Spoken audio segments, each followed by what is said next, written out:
Olá, Deus abençoe a sua vida, em nome de Jesus. João Batista, quem foi, qual era o seu propósito, como ele surgiu, enfim.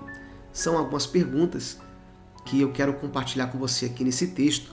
Esse entendimento, eu creio que o Espírito Santo vai falar ao seu coração. Se você está aqui pela primeira vez, seja muito bem-vindo aqui no canal. Meu nome é Wilder Salles. Clica aqui no botão abaixo de inscrever-se, ative o sininho, sempre que eu postar um vídeo o YouTube vai recomendar para você. Não quer ficar de fora? Então se inscreva, é gratuito para você receber todos os vídeos, ok? Vamos meditar então. Nosso texto está aqui em Lucas capítulo 3. Quem era João Batista? Qual era realmente o seu propósito? Como ele surgiu? Nós sabemos aqui, se você ler Lucas capítulo 1, que Zacarias e Isabel, que eram os pais de João Batista, eram avançados em idade. Diz o texto que a sua mulher, a mulher de Zacarias e Isabel, era estéril e ela não podia ter filhos. Enfim, o que acontece? Apareceu um anjo do Senhor e profetizou, falou ali para Zacarias que ele seria pai, que eles teriam ali um filho, que esse filho prepararia o caminho, que era o caminho para o Senhor Jesus. E essa profecia se cumpriu. Estou resumindo aqui para você entender. Então, João Batista nasceu de um milagre, meu irmão. Ele nasceu realmente de um grande milagre e ele nasceu com um propósito, com um objetivo, que era preparar o caminho para Jesus. E é sobre isso que eu quero meditar com você hoje aqui em Lucas capítulo 3, do versículo 1 ao 18. Nós vamos aqui meditar por parte. Eu creio que esse estudo bíblico vai abençoar o seu entendimento. Vamos lá? Capítulo 3, do versículo 1 em diante. Diz assim o texto. No 15º ano do reinado de Tibério, aí vem algumas genealogias, né, irmãos? César, quando Pôncio Pilatos era governador da Judéia, Herodes, tretarca da Galiléia, seu irmão Filipe, tretarca da Iturreia e Traconites, e Lisânias, tretarca de Abilene. Anás e Caifás exerciam o sumo sacerdócio. Foi nesse ano que veio a palavra do Senhor a João, filho de Zacarias, no deserto. Aqui começa a nossa reflexão. João Batista estava no deserto e a palavra do Senhor veio a ele no deserto. Meu irmão, quando você está no deserto, você está realmente num local difícil. Vamos aqui pensar sobre um deserto. O deserto é um local onde não se tem alimento, não se tem água, não se tem realmente abrigo. É um local difícil de habitação. E João Batista, ele estava sendo preparado no deserto. E diz o texto que veio a palavra do Senhor a ele, a João, filho de Zacarias. Aonde? No deserto. E o que eu posso já extrair de início desse texto? Exatamente isso aqui, ó. Que Deus fala no deserto. Deus fala no deserto, meu irmão. Deus fala no deserto, minha irmã. Talvez você esteja passando um deserto na sua vida. E deserto eu posso aqui, coloquei até entre parênteses, posso citar vários exemplos. Um deserto na sua vida financeira, você está aí talvez passando uma luta grande financeira, um deserto na sua vida espiritual, um deserto na sua vida sentimental, na sua família, enfim. Deserto você pode associar a algo ruim. Mas entenda, Deus fala no deserto. Deus fala no seu deserto.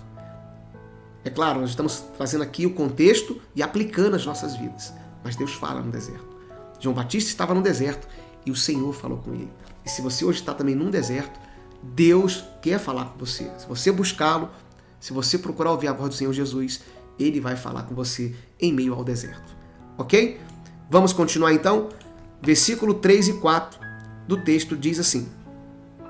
E ele percorreu toda a região próxima ao Jordão. Então ele foi ali perto do Jordão, pregando um batismo de arrependimento para perdão dos pecados.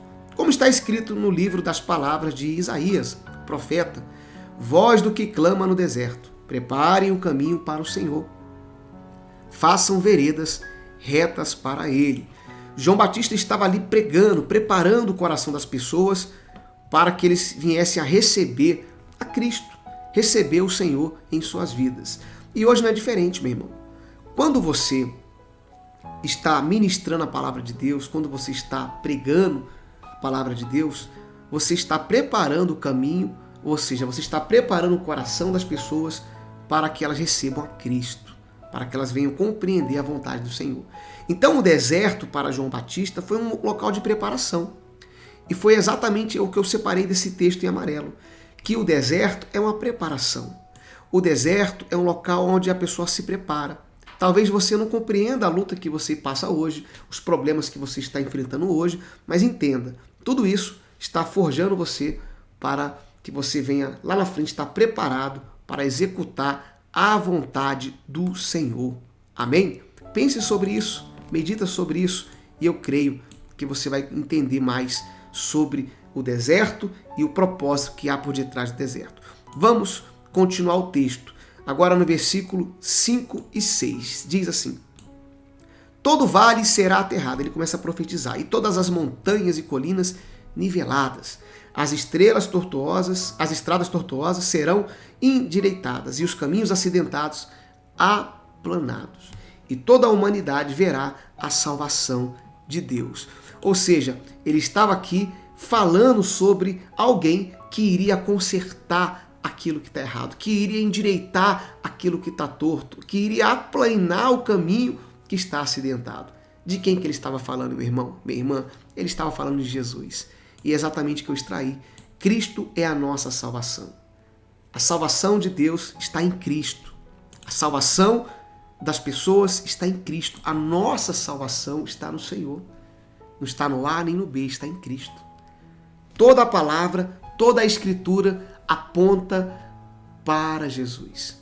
Se você ler a Bíblia desde Gênesis a Apocalipse, ela aponta para o único caminho, Cristo.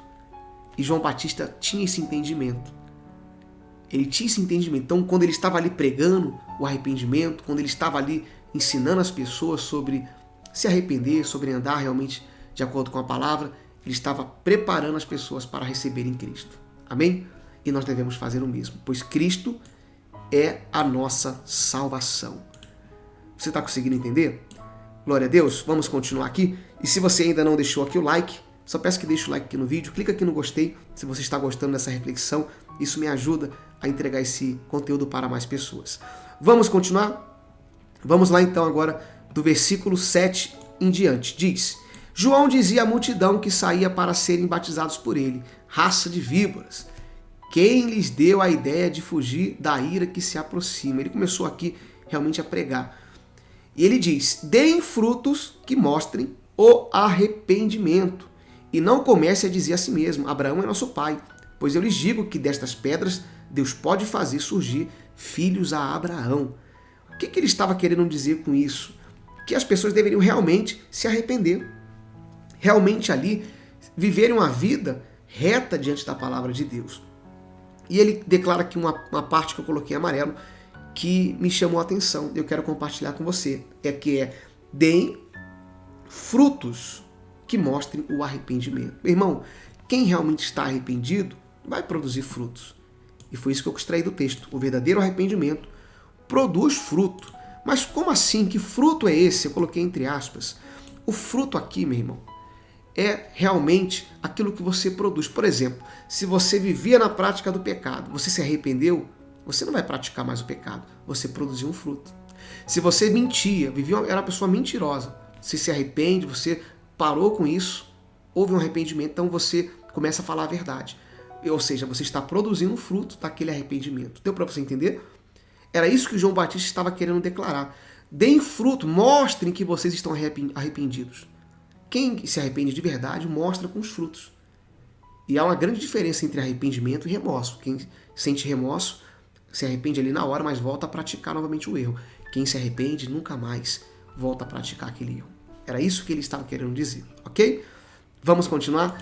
Vamos lá. Versículo 9 e 10. E ele começa a declarar: o machado já está posto à raiz das árvores. E toda árvore que não der bom fruto, olha o fruto de novo aí, será cortado e lançado ao fogo. O que devemos fazer então? Perguntaram a multidão. João Batista aqui, ele está declarando sobre aquele que não produz o bom fruto, que vai ser cortado. E é verdade, meu irmão. Quem não produz esse fruto, quem não produz o bom fruto, vai ser realmente cortado, vai perder ali a oportunidade de estar na presença de Deus. E todo cristão vai produzir frutos. Foi isso que eu coloquei aqui, de observação. Todo cristão vai produzir frutos, e não só frutos, mas bons frutos. É só você olhar para o texto bíblico que fala sobre os frutos do Espírito. Nós temos lá os frutos do Espírito. E nós que somos realmente nascidos de Deus, que conhecemos a palavra de Deus, temos que produzir frutos. Temos que produzir os novos frutos do Espírito. Inclusive aqui no canal tem uma série só sobre os frutos do Espírito. Depois você pode até assistir. É importante você entender isso. Ok? Continuando agora aqui do versículo 11 ao 14. E ele respondeu então: quem tem 2 túnicas? Ele começa a ensinar as pessoas aqui. Repartas com quem não tem nenhuma. E quem tem comida, faça o mesmo. Olha aí os ensinamentos de João Batista. Alguns publicanos também vieram para serem batizados. E eles perguntaram: mestre, o que devemos fazer? Ele respondeu: não cobrem nada além do que lhes foi estipulado. Publicanos eram cobradores de impostos. Então alguns soldados também lhe perguntaram: e nós, o que devemos fazer? Ele respondeu: não pratique extorsão, nem acuse ninguém falsamente. Contentem-se com o seu salário. Olha os ensinamentos de João Batista, meu irmão. Eram ensinamentos puros, ensinamentos sobre ética, sobre amor, sobre fazer o que era justo, sobre ajudar o próximo, olhar para o seu próximo, fazer realmente aquilo que Jesus lá na frente iria realmente reafirmar o que João Batista já estava fazendo. Ele estava preparando o caminho. E foi isso que eu extraí do texto. Amor ao próximo e ética fazem parte de quem ama Jesus. Meu irmão, minha irmã, quem ama o Senhor Jesus é uma pessoa que tem amor ao próximo, tem ética, que procura fazer o que é justo. Você vê a instrução dele para o soldado? Olha, não faça nada que seja errado. Não vai extorquir ninguém. Faça o julgamento justo. Ele fala para o outro: olha, pega aí o que você tem, reparta com alguém que não tem.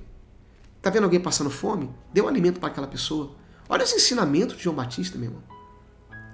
Isso era produzir frutos. E isso serve para nossas vidas hoje em dia? Com certeza. Devemos aplicar esse mesmo ensinamento às nossas vidas. Ajudar o nosso próximo. Ser justo. Fazer aquilo que é correto. Até porque Jesus reafirma isso em 2 mandamentos: amar o Senhor teu Deus acima de todas as coisas e ao teu próximo como a ti mesmo. Ou seja, o texto se completa. Jesus nos ensinou isso.